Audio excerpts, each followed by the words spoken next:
알았어. 다 되려야. 도마 하나 버린 게. In primis, 다 vorrei 되려야. salutare 아니? tutti gli 궁금해 ascoltatori. 사람이다. 청주시야. Spero che 아, state tutti 첩지도 bene. 이제야. Prima 얘는 vorrei fare un 제자 annuncio. 나선다. Oggi è ultima 제자라 가르쳐 giornata di 나지나 Aria 첩지도 Kshema, 드린 quindi oggi è 요거 ultima giornata degli 어디다 insegnamenti 이 지나도 primaverili 그거는 다이네 송주에디 in Bodh Gaya. 안에 발제 니마카 Però 지지 봐 penso che 시에다 dovremmo, 송주에디 시에다 봐도 안에 veramente vorrei 상하기 continuare 눈에 questi 잖아 다스나 insegnamenti 남은 거지거든 ancora 두고 per qualche 그래서 giorno in 다 più, 높게 시에나 거는 안에 상하 nonostante 불편하게 Cari 상하고 Akshema finisce oggi 제자다도 o 니마카제 domani. 시에나 봐 그래서 다이네 다다 주 Naturalmente domani non 주디 ci 제자디 saranno insegnamenti, 야식이 아타면 ma 배 타야 penso che 버셔나 riusciremo a 제자 trovare qualche 나 다이 giorno in più 우수제 미야체 e 이나 le annunceremo questo a 나니 breve. 시에나 송주 시험을 Allora, 쏟아야 나도 Ariakshema 니마카제 finisce, ma 시에네 vorrei 송주 시험을 continuare, 좀 vorrei 가르쳐야 aggiungere ancora qualche 지지에 giorno 공모도 di 같이 insegnamenti 시에네 다가라서 online. 지지에 Penso 지지에 che 공모도 quando tutte le 두사람이다 monache 지지에 송주에 다 torneranno al 가지 loro 시에나 삼다 monasteri, quello 송주도 sarà 시에나 il 삼바다 giusto momento di poter riprendere, 다 근데 제일 사람고 지지에도 continuare 괜찮아 online. 다이나 다 소소니엘 봐 Così loro avranno il tempo per il loro 가서 viaggio 지지고 di 다 ritorno 소소니엘이야 e 그런 noi 거들 하수도 potremo poi 답해도 봐 continuare, 근데 인도산도 태워진다 annunceremo 간다 a 차 presto 달라이 le 지지 nuove date. 가두이네 가두이 시비네 지시를 주여 인도산에 근데 시라케 봐 민도산 태서 나서 Tornando al 다 되네 testo 다 드린 50 것으로 versi 되려 아니 riguardo al 담아내려 guru, sar제 좀 ora 아쉬운 인도산에 parleremo di come seguire il guru. 다 sabje shu 인도산은 다 담보 되려 가상디 shu In 인도산은 담보 이와 디즈게 secondo 시야 되려 luogo, 아니 먹으바 la 빵와라 그거 지다 spiegazione di 찌바시제 come seguire 되네 i guru 이야시다 디난 게 담보 ha 먹으바 due 빵와시야 되려 parti: 아니 abbandonare 나세 la 이와 mancanza 시게 di rispetto e 에 seconda come 이해받아 essere 매바 봉 rispettosi. 아니 La 투기바 봉 prima, 마봉의 abbandonare la 미니시에나 mancanza di 제다가 된도와 rispetto, 제제 ha quattro 가다 이 parti: 나세 abbandonare la 디시르시 critica e la denigrazione, abbandonare il 다디나네 turbamento del guru, spiegare i difetti invisibili 어 e quarto, un riassunto di questi. 이해바 봉 텔레야 La prima 지르게바다 di 제라도 queste ha 셰바사지 due parti: 텐진이에시 insegnare 다 되게 간다 ad sab제디 abbandonare la 쳔네 시게 critica 간다 in 남모지르시 generale sab제 e 시샤지 뭐 seconda 쇼마레 spiegazione specifica. 조심래 다 근데 지르데마다 제라도 Questa 셰바사 divisione è in 이게 만에 d'accordo 다 con il 담보 commentario di 지르데마사 Lamazon K. 가지슈시바체 다다다 제라도 셰바사 들려 토겨비 말해 Ieri abbiamo parlato in maniera generale e 다 ora 디나게 passiamo alla 담보 spiegazione 들려 specifica. 아 지제 담보 In questo modo arriviamo al verso 토벨라니 11. 메바데 양달 Quei 세웨네다가 grandi sciocchi 드란더디 che 두면 criticano i 동시에 piedi 겐데 del guru 쇼디 그랬어 moriranno di piaghe, disastri, 다 febbri, 되게 spiriti maligni, contagi e veleni. 제어버지 송다 시샤시비나 안에 지진 쇼로가 니다 디오기 In accordo con 안에 l'Amazon 지제 Khan, 남기다 l'Amazon K, 롱데남 questo verso 샤기 바르기 안에 콘슈에 e 남기다 la strofa 콜레체라 successiva, 안에 il 람바다 verso 먹이다 제베니 successivo, 딘주고여버디 딘유스제 근데 송샤 ci dice 다 cosa ci 되네 참을야 succederà in 그래 questa vita e il verso 디자르 아니 successivo ci dice 디조르 cosa ci 디조르 succederà 팅이데 nella prossima 디나로야 vita. 아니 Se 치리시 마 디제냐 continueremo 치지 거예요 아래 a 나이네 criticare il 레시라 guru. 샤비 인도서 레시도 쇼고 중에 아니 Non commenteremo tutto in modo 쇼디 dettagliato, ma in queste 눈에 마디 tabelle 시장 되네도 vedete tutte le parole in ordine che troviamo nei versi 그렇지 nella lingua tibetana, cinese, in sanscrito. 나도 이게 시험래야 아는 소변래야 배 지카르래 della critica al guru. Cosa succederà se criticheremo il guru? Quali problemi si verificheranno per coloro che in realtà deridono il guru e lo criticano? Nel commentario in sanscrito penso, però prima vorrei farvi vedere, poi lo commenteremo. In primis per le catastrofi si intende alluvioni, disastri, incendi, eccetera. Dopo ci sono i pericoli che derivano o arrivano noi dalle parti dei spiriti, demoni, animali selvaggi, serpenti. Nel prossimo si parla della rabbia, però della rabbia da parte dei nostri nemici con quali siamo in un conflitto o in diversi conflitti.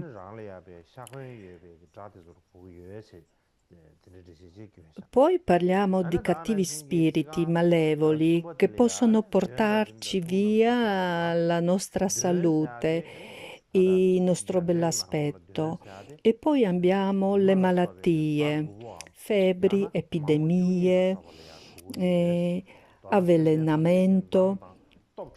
E la successiva cosa riguarda proprio veleni naturali provenienti dalle piante velenose e da veleni animali provenienti dai scorpioni, serpenti. Ma può essere anche il veleno prodotto dagli uomini come le sostanze tossiche, eccetera. Tutte queste cose possono minacciare la nostra salute e possono succedere alle persone che criticano il guru. Una di queste cose è epidemia. Epidemia, quindi la malattia trasmessa da uomo a uomo. Poi abbiamo le catastrofi provocate da uomo, da spiriti locali, malattie provocate da spiriti e molto difficili da curare.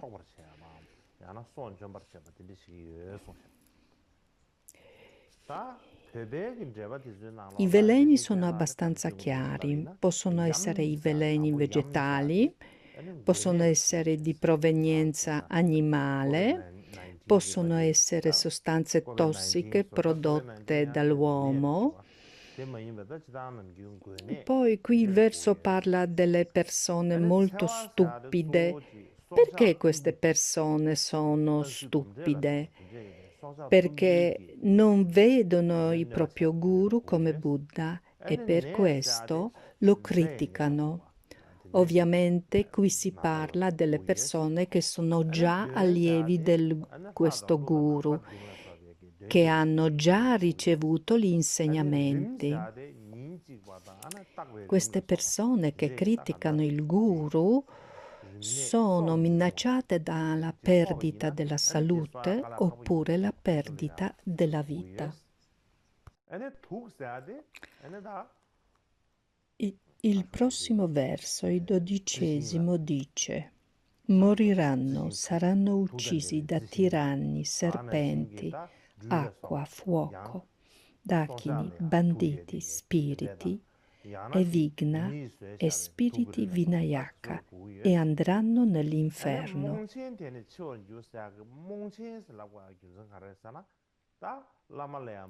E qui di nuovo parliamo dei problemi che possono accadere in questa vita. Invece il fatto che possiamo finire negli inferni ci dice cosa ci può succedere nella prossima vita.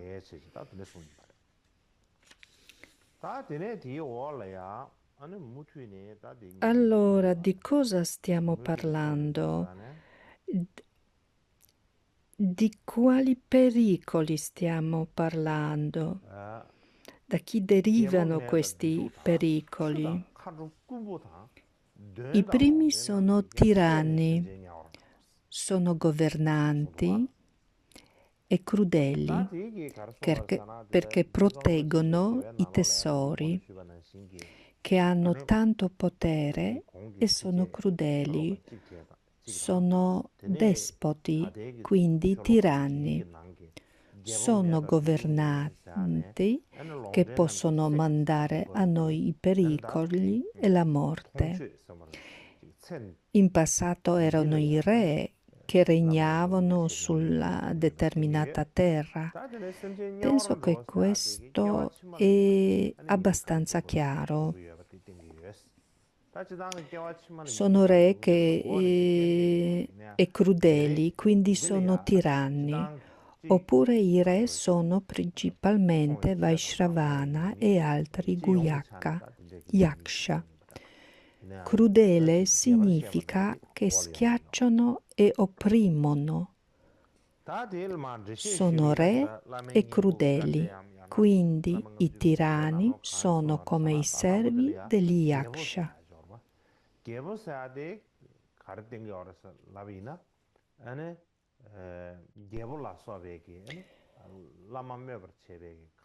Poi si parla dei serpenti, ma penso che si intendono, sì, si intendono i serpenti, ma non solo serpenti, ma anche gli altri animali che ci possono mordere, come scorpioni, possono essere anche i ragni che possono morderci, ma possono mordere anche i bestiame e animali e uccelli. Poi abbiamo fuoco ed acqua, ma qui è ovvio che parliamo di incendi ed alluvioni. Poi si parla delle dachini che praticano il tantra segreto e ci possono uccidere. Poi parliamo dei banditi, sono ladri che ci possono derubare e anche uccidere. Poi abbiamo gli spiriti Vigna, sono le forze degli dei come Brahma, sono mandati da lui e dalle altre divinità. Vinayaka sono principalmente false guide, falsi guru, come Ganapati, come Ganesha.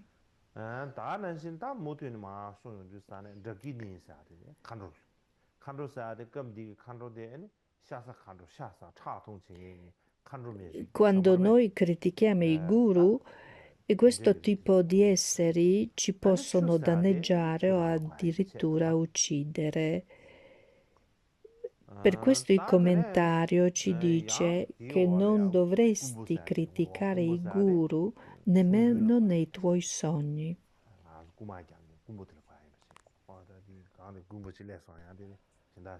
Come dobbiamo comprendere tutto questo che era chiuso nel commentario?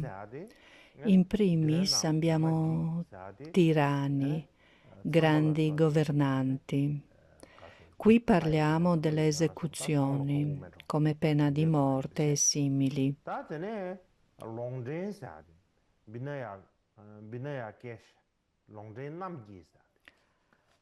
Fuoco e acqua, e qui è abbastanza chiaro chi e come ci può uccidere.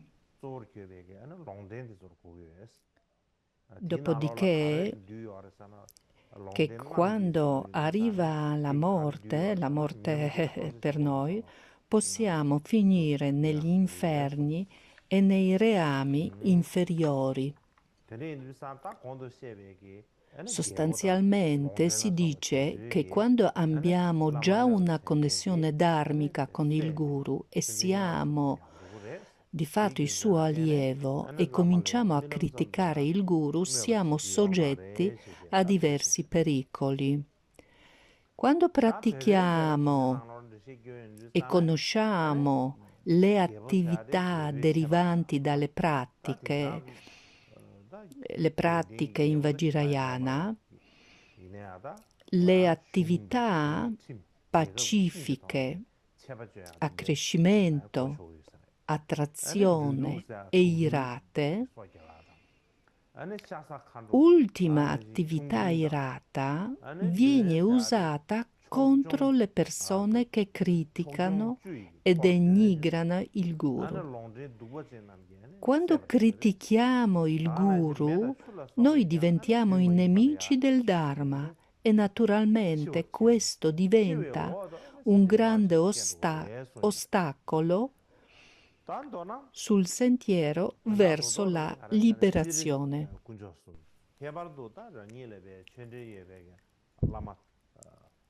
Esistono diverse storie su questo tema per poter meglio comprendere di cosa stiamo parlando. Esistono tante storie che ci raccontano di qualcuno che ha criticato e denigrato il guru. Se posso raccontare una storia su come una leggera mancanza di rispetto verso i guru portò a una violazione del Samaya. In Tibet c'era un lignaggio importante chiamato lignaggio Cha e che produsse molti traduttori. In passato, quando ancora esisteva questo lignaggio, ora non esiste più, in Nepal viveva un maestro, un famoso studente nepalese di Naropa, si chiamava Parmtimpa. Un studente che si chiamava Chatsa Gyaltsen e che apparteneva al lignaggio Cha e viveva in Tibet, ha deciso di andare in Nepal e ricevere insegnamenti di Dharma. Inizialmente era uno studente di Goslotsawa, ma poiché non aveva molte offerte, non possedeva oro né altri tesori, non ricevette i Guru Samajatantra da Gos, quindi andò in Nepal per studiare il Dharma. Una volta arrivato in Nepal, visto che voleva diventare un traduttore, chiese chi fosse esperto nel Dharma. Lì gli fu detto un discepolo diretto di Naropa, un Siddha, che aveva ricevuto tutti gli insegnamenti come se si fosse riempito un vaso, risiedeva a Pipecharana.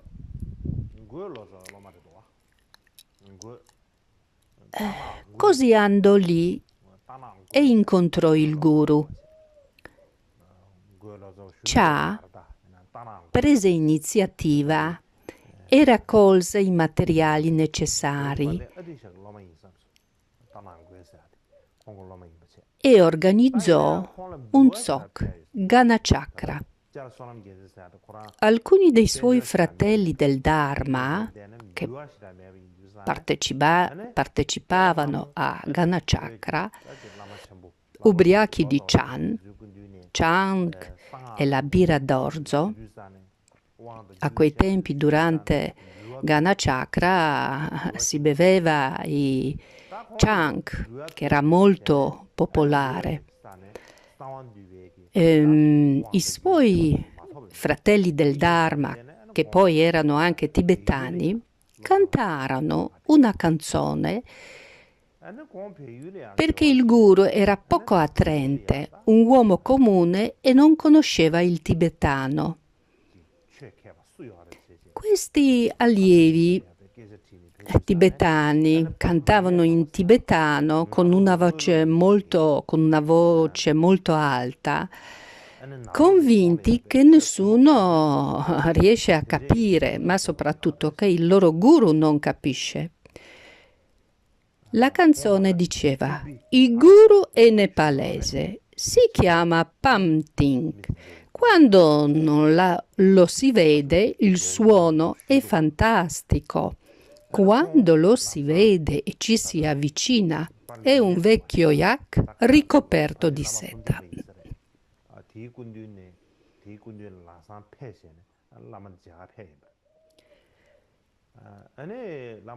Per questo motivo si verificò una violazione del Samaya.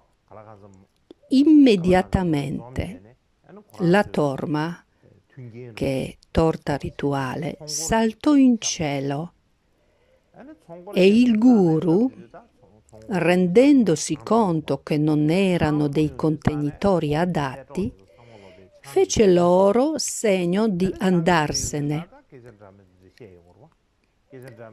Dopo averli rimproverati severamente, i cantanti fuggirono così vergognosi che non riuscirono nemmeno a trovare la porta.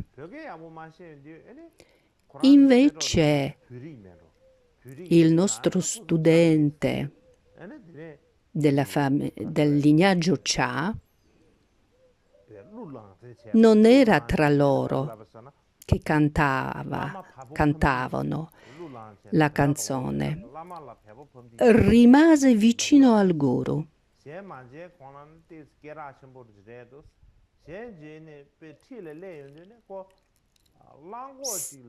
Sebbene il guru non fosse attraente, non perse la fede, poiché non infranse il suo Samaya. Chiese di essere accettato come discepolo e il guru lo accettò volentieri.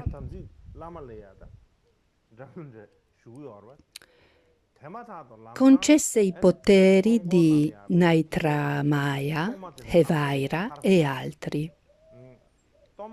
Ricevette tutti i 12 commentari sul Tantra di Hevaira e le sue attività prosperarono. La storia racconta che anche se si ha una leggera mancanza di fede nell'aspetto del guru, se si verifica una violazione del Samaya, le connessioni interdipendenti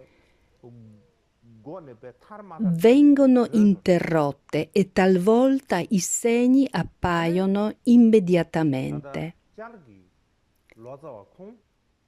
Si dice che ciò che accada perché i mantra segreti sono così potenti.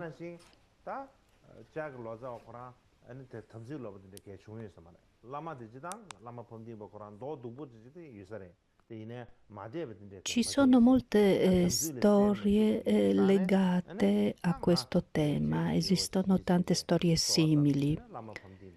Per raccontarne alcune che ho sentito, per esempio, XVI Karmapa ha viaggiato in tutto il mondo, a est e a ovest, e veniva visto da tanti come il vero Buddha.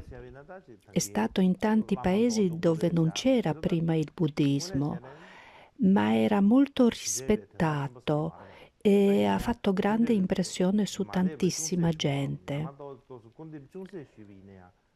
Però nel suo entourage, nel suo stesso ambiente, c'era tanta gente che non lo rispettava, lo disprezzava e lo criticava sempre. Uno di loro era Lumze. Generalmente questo Umze era un buon lama, però dentro di sé ehm, portava dentro di sé una specie di rancore, come una scheggia nel cuore. Nell'ultima parte della vita di Rigpe Dorje contrasse il diabete e dovette andare spesso in bagno. Una volta, durante una puja Vajirakilaya, Rigpe Dorje disse all'Umze di terminare la sessione in fretta, ma Umze ha detto assolutamente no. Insistette e la eseguì lentamente. Così Rigpe Dorje perse il controllo della vescica sul trono. Non è riuscito a arrivare in bagno.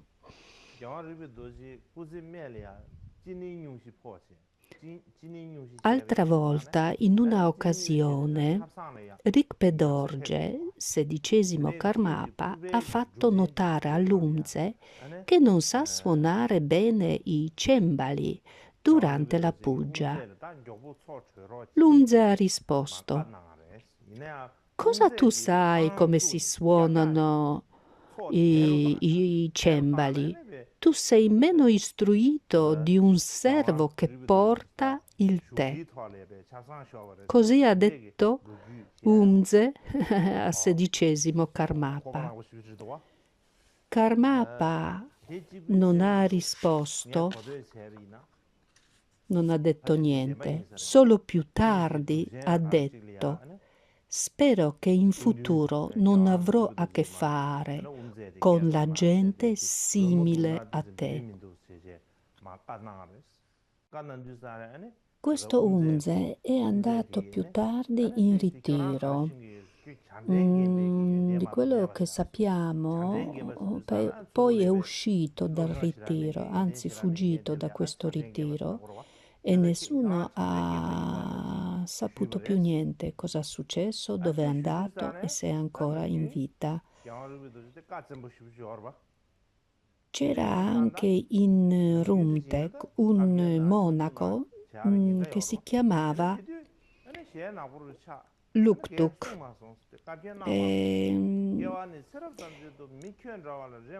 Aveva questo cognome un po' così, un po' non molto felice, ecco. Fin da quando era piccolo, la gente diceva che sembrava una pecora. Così gli diedero il soprannome poco gentile, Luktuk, che vuol dire tocca le pecore.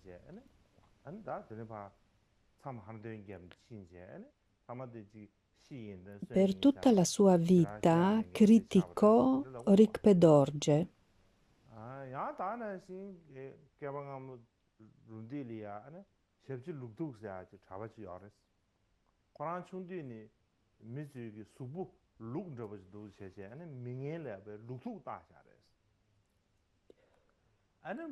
Così in seguito impazzì, dicono.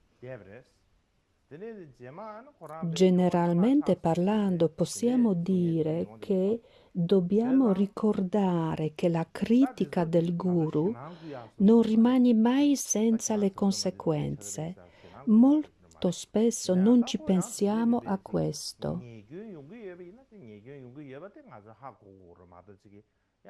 In breve, ci sono molte storie su come molte persone che avevano fede e una visione pura del guru alla fine siano andate bene, nonostante che magari inizialmente erano nelle difficoltà.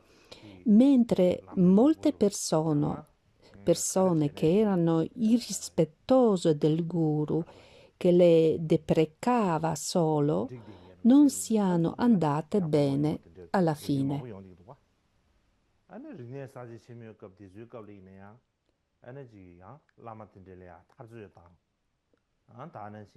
Ci sono anche tante storie sulla gente che durante la rivoluzione culturale cinese in Tibet ammazzavano i lama, distruggevano le statue, devastavano i monasteri e tanti di loro impazzivano, perdevano la salute mentale.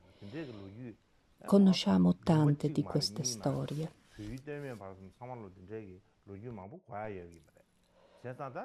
Ora passiamo al verso successivo. Il 13° verso ci dice: non devi mai far arrabbiare, irritare il guru. Uno sciocco che lo fa sarà sicuramente cotto all'inferno.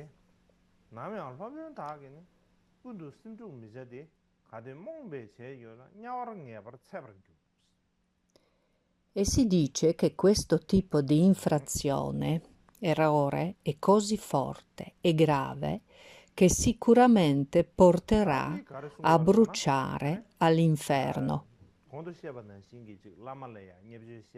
Questo viene proprio sottolineato. Queste azioni creano un forte karma molto potente. Il vero Dharma ha i metodi di purificazione dei grandi errori. Lo sappiamo questo. Esempio, quando confessiamo un errore, quando ci pentiamo e siamo molto dispiaciuti, abbiamo i metodi di poter purificare questi errori. Lo facciamo attraverso i 4 poteri.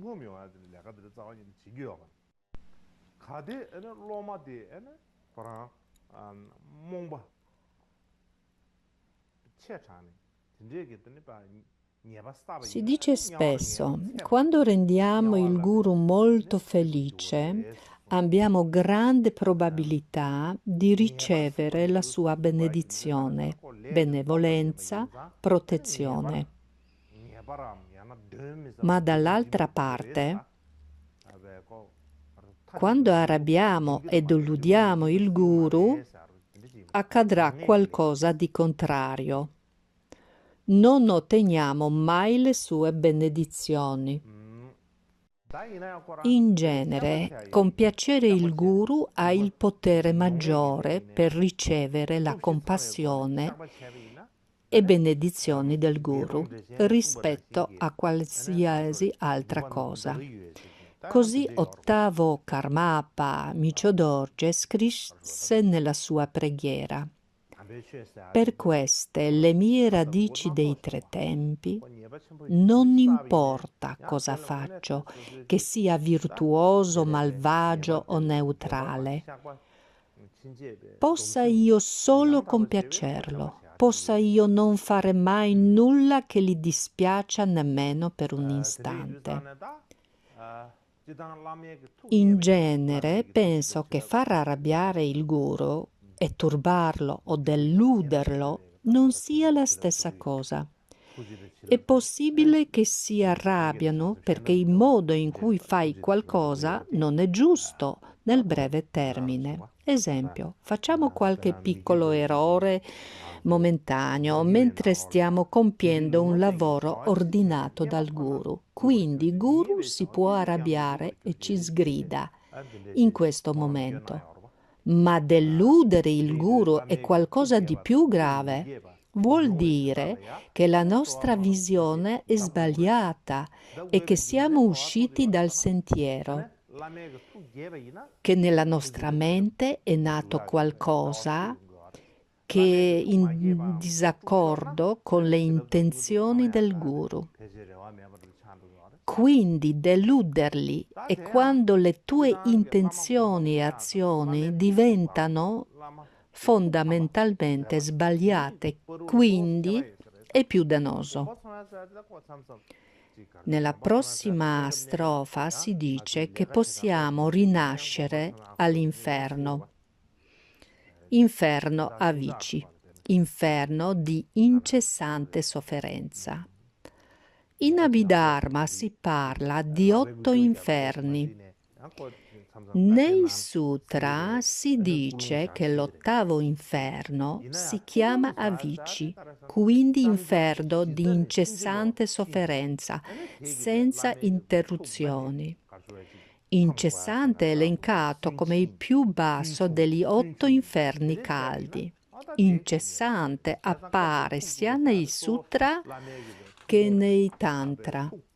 Allo stesso modo i tantra parlano spesso dell'inferno Vajra, ma non è elencato come uno degli 8 inferni. Quindi, inferno Vajra nei tantra è spiegato da altri maestri come un nome generico per inferno. Inferno Vajra e inferno incessante sono la stessa cosa? Karma Trinlepa dice che inferno Vajra non è inferno Avici, ma inferno Vajra, punta del lago. Ci sono molte spiegazioni diverse. La maggior parte dei maestri Kadampa e della scuola Drikung spiegano che inferno Vajra e inferno incessante sono la stessa cosa. Ma altri commentari dicono che sono due cose diverse. Invece negli altri commentari si dice che inferno Vajra è qualsiasi tipo di inferno.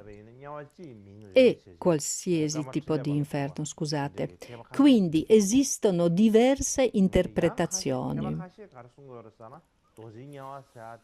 Un'altra cosa che dobbiamo capire qui è che quando parliamo del guru, cosa che abbiamo già fatto prima, parliamo di un guru autentico, con tutte le sue caratteristiche e qualità, e che ci ha accettato come un suo allievo. È impossibile che un guru così autentico dica qualcosa che non sia di aiuto per noi. Dobbiamo pensare che le sue intenzioni sono sempre pure. Fa tutto con la vera compassione. Ci vuole proteggere dagli errori, false credenze. Qualsiasi cosa che fa, lo fa con una grande compassione verso noi stessi. Allora, è impossibile che possono fare qualcosa che ci ferisca, che ci danneggia. Se siamo riusciti a arrabbiare questo tipo di guru, vuol dire che stiamo facendo qualcosa di negativo contro noi stessi, ma anche contro le sue parole, comandi. E tutto questo autenticamente ci danneggia, autenticamente ci porta verso la infelicità. E per questa ragione il guru è arrabbiato con noi e ci rimprovera, perché facciamo qualcosa che ci danneggia e non ci porta verso il nostro bene, invece ci porta fuori dal sentiero. Se parliamo di autentico guru, sono proprio tutte queste cose che lo fanno arrabbiare.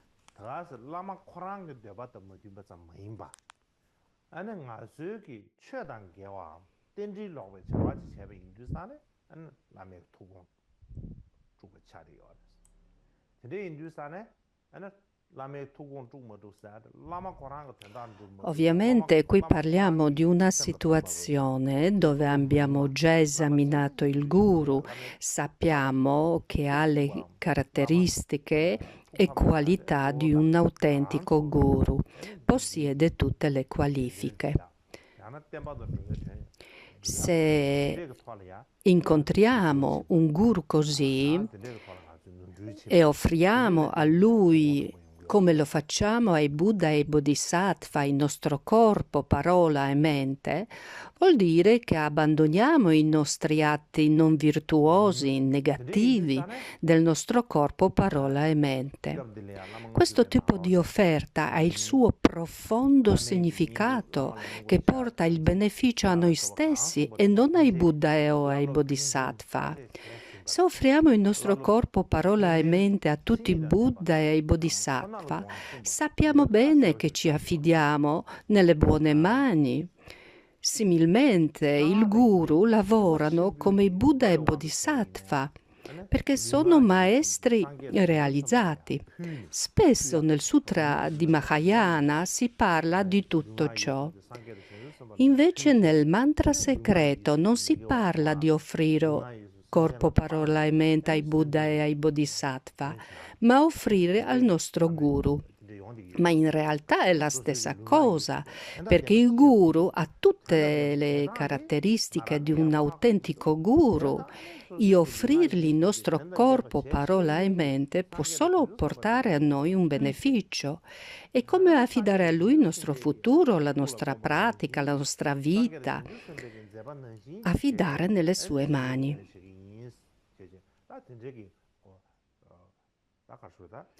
Quando parliamo che non si dovrebbe far arrabbiare il guru, cosa lo potrebbe ancora arrabbiare?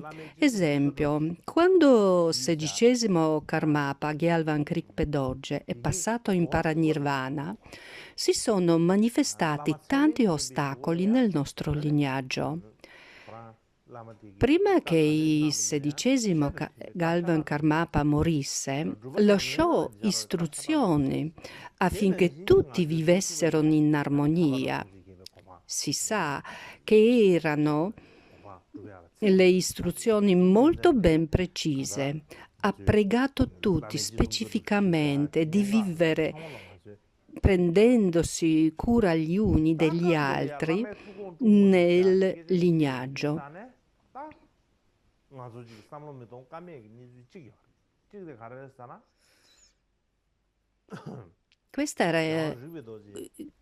Questo era il suo testamento, il suo augurio prima della morte. Cosa vuol dire questo? Vuol dire che prima della morte vedeva i segni della disarmonia, discordia, i segni che l'armonia era minacciata.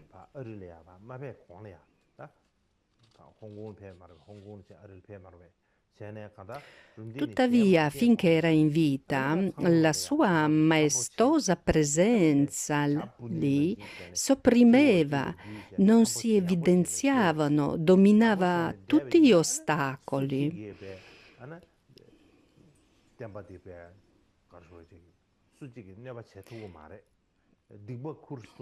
Sì, dominava proprio tutti gli ostacoli.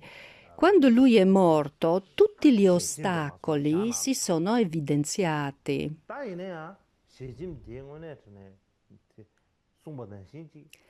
Karmapa non era una persona comune. Karmapa era il vero Buddha. Dobbiamo ricordare che anche dopo la sua morte non se n'è andato da qualche parte. Ci sta osservando con compassione da un altro regno, un'altra terra pura. Continua a guardarci, osservarci, cosa facciamo o se smettiamo di essere vigili, consapevoli. Gli abbiamo promesso qualcosa e non manteniamo questa promessa. Lui continua a vedere. Dovremmo tutti stare attenti come se fosse ancora vivo. Invece noi cosa abbiamo fatto? Il nostro lignaggio, la nostra sangha si disperse in 2 pezzi. Tutti nel mondo hanno visto cosa è accaduto nel nostro lignaggio, quale il male si è abbattuto nel nostro lignaggio.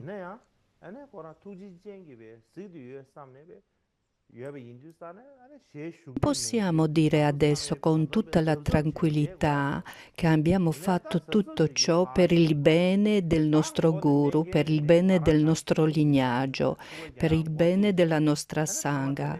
Come possiamo dire che lo abbiamo fatto per il nostro guru? Come possiamo dire che quello che abbiamo fatto può portare felicità al nostro guru Karmapa?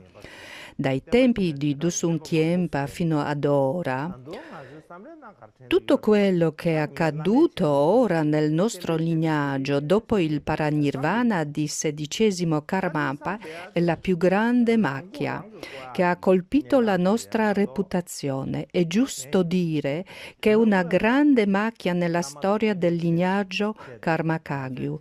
È la peggiore cosa che è successa al nostro lignaggio. Non possiamo incolpare nessuno altro, né noi stessi. Tranne noi stessi. È importante puntare il dito verso interno piuttosto che verso esterno. Siamo stati noi artefici di tutta questa situazione, altrimenti dire non ho torto, ho ragione, hanno fatto tutti gli errori, è un segno di non vedere i propri difetti. Dobbiamo guardare noi stessi. Se non comprendiamo ora e non vediamo i nostri errori, ora non riusciremo mai a percepirli. Quando leggiamo diversi testi, molto spesso tanti lama, sia nel sutra sia nel tantra, ci dicono che tutti gli errori sono nostri, tutti gli errori sono dentro noi stessi.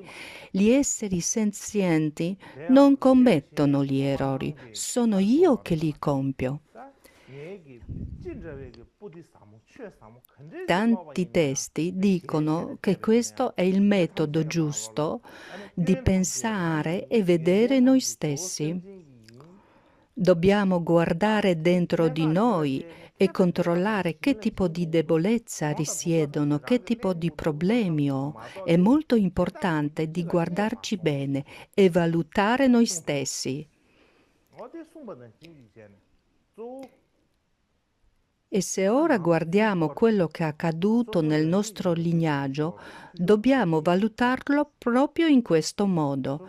Tutti giudicano chi ha fatto errore, di chi è la colpa, ma esistono tante persone che si sono unite al lignaggio dopo tutto questo che è accaduto. Loro non hanno niente a che fare con questi fatti, non avevano nessun problema, ma lo stesso ora subiscono le conseguenze, soffrono perché sono in un lignaggio che si è ricoperto di macchia.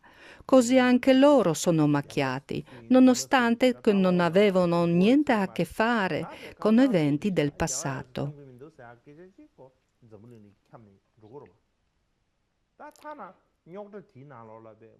I problemi si sono abbattuti su tutto il lignaggio, sulla gente di allora, sulla gente che si è unita al lignaggio dopo i fatti accaduti. Esiste una storia. Nella storia di Gesar c'era un ministro che si è opposto a lui ed è entrato in un conflitto con un secondo ministro, litigando. Visto che la situazione era molto difficile, una divinità è scesa dal cielo e ha detto: non dovete comportarci così. Dovete ascoltare Gesar.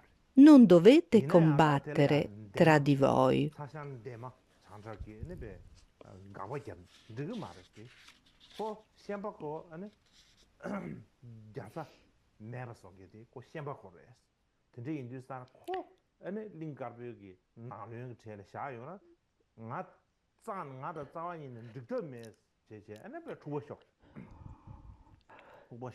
Solo dopo che hanno visto scendere dal cielo questa divinità, il ministro ha cambiato idea.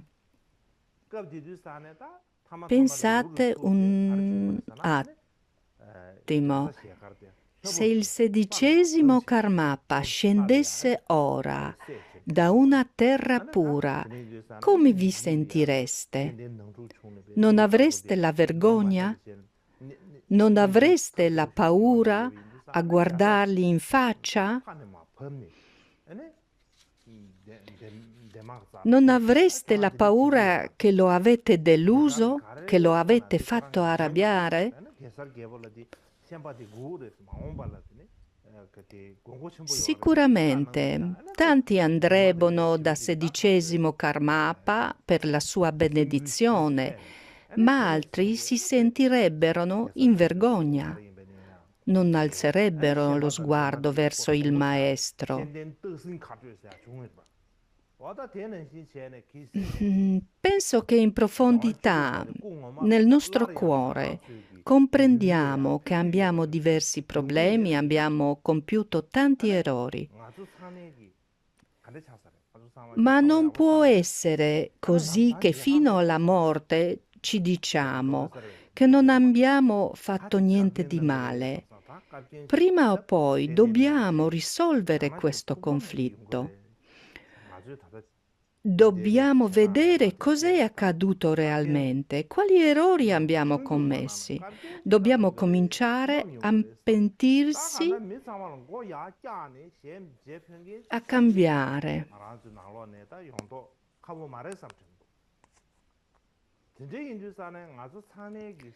Il nostro guru, il nostro gioiello degli insegnamenti è apparso su questa terra e noi lo abbiamo deluso e poi lo abbiamo arrabbiato. Abbiamo fatto qualcosa che lo avrebbe molto rattristato. Abbiamo provocato tante cose e abbiamo fatto tante cose che non dovrebbero essere fatte. Dobbiamo guardarci bene dentro e domandarci: sarei in grado di guardare negli occhi del Maestro? Abbiamo fatto quello che era in accordo con i suoi insegnamenti e i suoi desideri?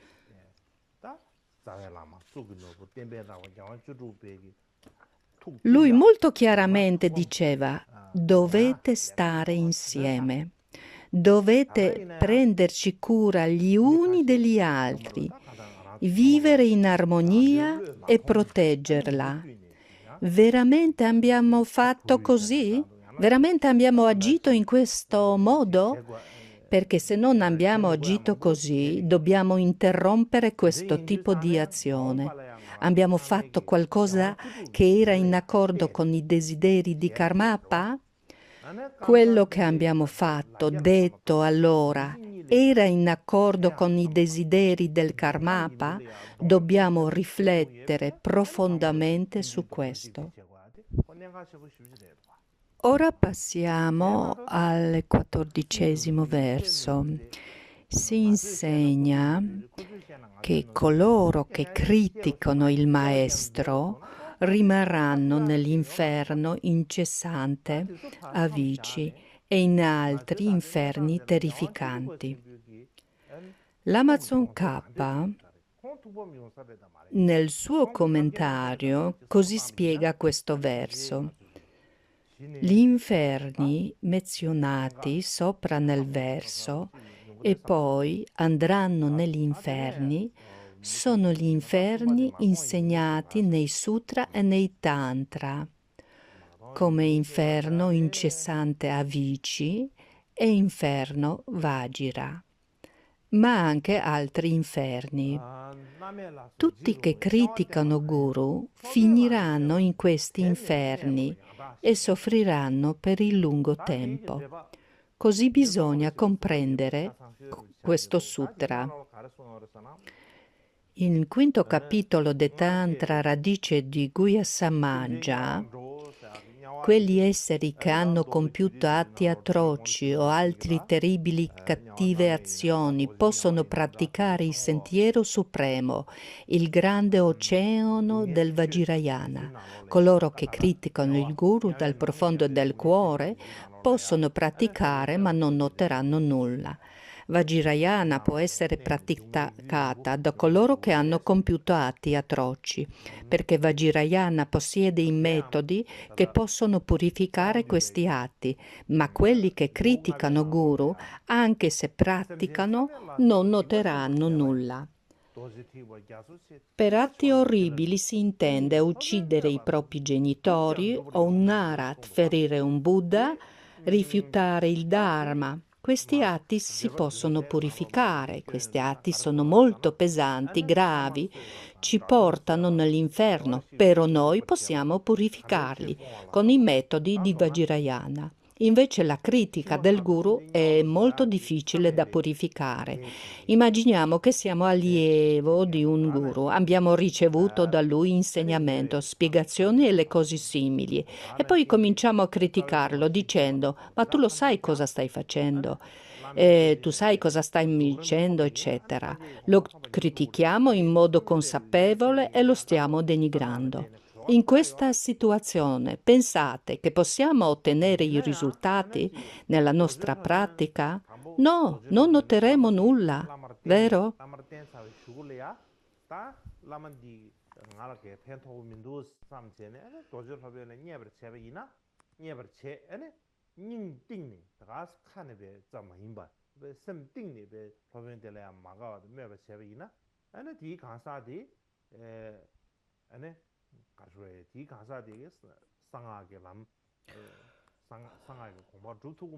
Ora passiamo alla quarta parte che ci dice cosa non dobbiamo fare quando seguiamo il guru.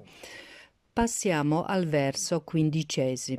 Pertanto dovresti concentrare tutti i tuoi sforzi nel non denigrare mai in alcun modo il maestro Vajra di grande intelligenza, che mantiene le sue virtù completamente nascoste. Abbiamo già parlato che il karma derivante dalla critica al guru è molto pesante. Dobbiamo cercare di evitare questo con tutte le nostre forze, dobbiamo evitare questo tipo di azioni. Molto spesso i nostri maestri nascondono le loro virtù, i loro lati positivi, anche se hanno una grande saggezza, sapienza e le grandi qualità. Sono spesso i yogi nascosti. Non si vantano delle loro qualità, della loro sapienza. Ma anche se noi non vediamo o non riconosciamo tutte queste virtù, non dobbiamo criticarli in nessun modo, per nessun tesoro, per nessuna ragione al mondo. Anche se non siamo i loro allievi, ma in particolare, soprattutto quando siamo il loro allievo e abbiamo chiesto di ottenere i loro insegnamenti, diverse abhishek e istruzioni, e abbiamo ottenuto il Dharma da noi richiesto, allora non dobbiamo criticare né il nostro guru, ma neanche qualsiasi altro guru che trasmette gli insegnamenti agli altri allievi. Altrimenti questo è un autentico grande errore che sarà per noi un grande ostacolo al nostro stesso successo sul sentiero e provocherà come un blocco sui nostri progressi spirituali. Anzi, provocherà il karma che rinasceremo negli inferni. Il guru è fondamento della nostra pratica, è la radice del samaya e dei nostri risultati. Quindi è fondamentale che tutti prestino attenzione a questo aspetto. Dobbiamo essere molto prudenti e dobbiamo rispettarlo. Non dobbiamo denigrarlo né criticarlo. Questo può essere comprensibile per le persone mondane, non religiose, che non comprendono i punti importanti, ma quando i monaci conversano, finiscono per parlare solo del fatto che i guru non hanno ragione, spettegolano su di loro, parlano male, deridono errori e comportamento dei loro maestri lama, tulku, dobbiamo stare attenti a questo. Se non si ha una questione con il Dharma è un conto, ma in generale, anche se non si ha una connessione con il Dharma, non sappiamo che sia un grande essere o un bodhisattva. Quindi, se ci lamentiamo di qualcuno, corriamo il grande rischio di commettere una offesa. Se si ha una connessione con il Dharma di un guru, è ancora più importante non lamentarsi di lui.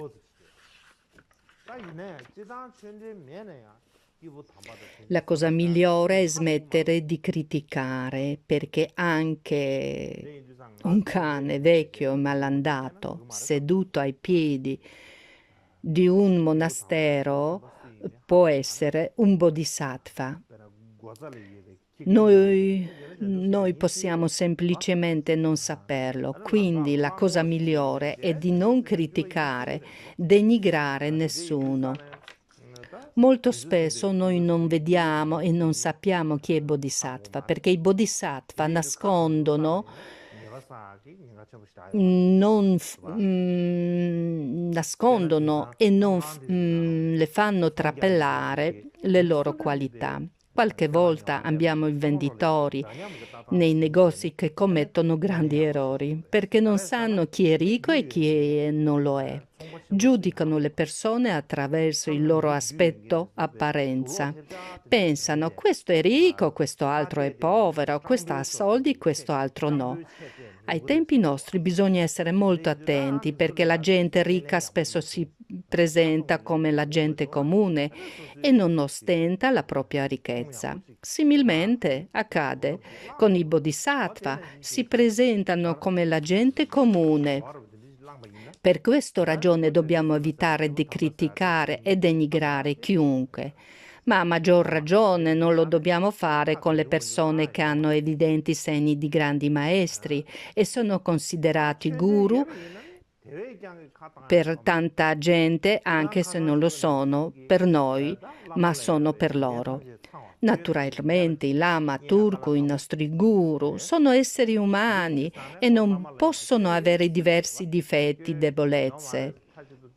Ma dobbiamo accettare che il guru possono avere qualche debolezza, ma possiedono le qualità e le qualifiche che lo rendono superiore e grande maestro. Così possiamo con loro parlare, mangiare, possiamo fare una passeggiata, ma questo non significa che sono uguali alle persone comuni. Se non vediamo in loro i Buddha e i Bodhisattva, in chi lo dobbiamo vedere?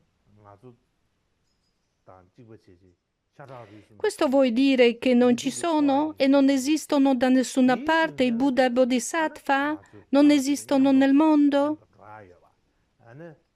Molto probabilmente abbiamo qualcuno che è un Buddha, un Bodhisattva, ma noi non lo sappiamo, non lo vediamo così, non lo rispettiamo. Quindi,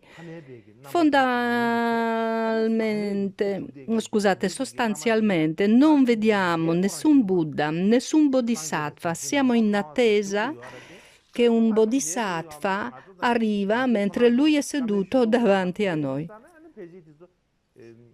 Noi abbiamo bisogno di un guru che ci dice, che ci indica cosa possiamo e cosa non possiamo fare, che ci prende per mano e conduce sul vero sentiero.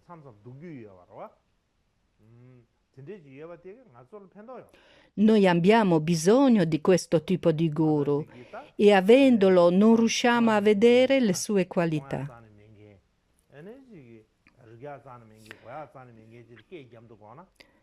Non abbiamo incontrato in questa vita il Buddha, ma abbiamo incontrato un autentico guru, quindi dobbiamo rispettarlo come rispettiamo il Buddha. Dobbiamo essere molto prudenti, cauti nella valutazione di lama, guru, maestri. Anche se dopo un po' di tempo riteniamo che lama, guru, ha commesso troppi errori, ha troppi difetti e noi non riusciamo a accettarlo, lo stesso non lo dobbiamo criticare. Ci possiamo distanziare da questo lama, guru, e smettere di parlare di lui. Perché può sempre succedere che commettiamo un errore, un sbaglio e nuociamo a noi stessi e al Dharma, criticando questa persona. Per oggi è tutto, ma come avevo annunciato ci penseremo ancora a qualche nuova data. Vorrei ancora qualche giorno di insegnamenti in questa, scusate, primavera.